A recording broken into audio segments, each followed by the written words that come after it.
नमस्कार। नमस्कार नमस्कार आदरणीय, जी। मैं आपसे एक बहुत घनिष्ठ प्रश्न करना चाहता हूँ। क्या आप आज्ञा करते हैं कि मैं आपसे एक प्रश्न कर सकता हाँ, हूँ? नहीं बिल्कुल प्रश्न करिए, जो हमारे अनुभव में है वो हम बताएंगे।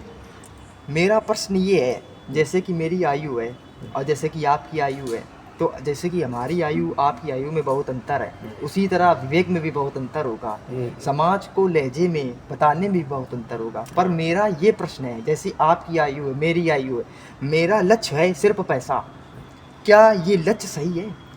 सम्मान करना, दूसरों के वो करना, पर जैसे आज के चल रहा है कि एक लक्ष्य होता है, जब उम्र सही आती है, उम्र हो जाती है तो सिर्फ एक लक्ष्य दिखता है, पैसा। तो क्या आपकी उम्र आते आते आप क्या सलाह देना चाहते हैं? ये लक्ष्य सही है और मान सम्मान मर्यादा वो तो ज़रूरी है, पर इस उम्र में सबसे ज़रूरी चीज़ है पैसा। ज्ञान भी है, पर जब ज्ञान है जब तक है, जब पैसा आ जाता है तो ज्ञान भी अधूरा लगने लगता है। उसको ओवरकम कैसे करें, उसमें क्या करें, आप बताइए। मित्रों नमस्कार। कुशाग्र त्रिपाठी जी ने बहुत उचित प्रश्न किया है।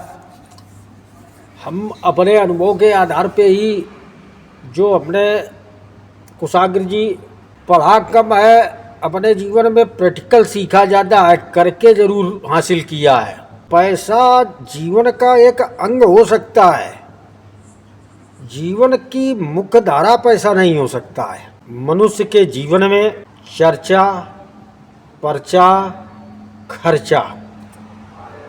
चर्चा तब बनेगी कि समाज के तमाम क्षेत्रों में जब आप सकारात्मक रचनात्मक काम करेंगे तब आपके बारे में चर्चा बनेगी।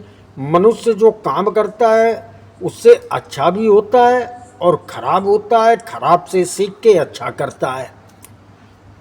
अच्छे की भी चर्चा होती है और खराब की भी चर्चा होती है। खराब चर्चा से आप प्रेरणा लें और उसको अच्छे में आत्मसार करके समाज के सामने प्रस्तुत करें, तब तो आप स्थायी चर्चा वाले बनेंगे।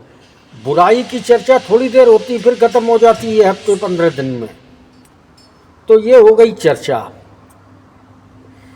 तो जब चर्चा आपकी होगी, वही चर्चा आपका पर्चा काटना शुरू कर देगा कि आपको किधर जाना है। और जब क्षेत्र तय कर देगा चर्चा, तो चर्चा से जब पर्चा आपका उस क्षेत्र की ओर बढ़ने लगेगा, आपको खुद दिखाई देना लगेगा कि यही मार्ग हमारे जीवन का सर्वोत्तम मार्ग है। उसी के प्रति आपका रुझान, आपकी सोच वैसे नज़रिया बनना शुरू हो जाएगा।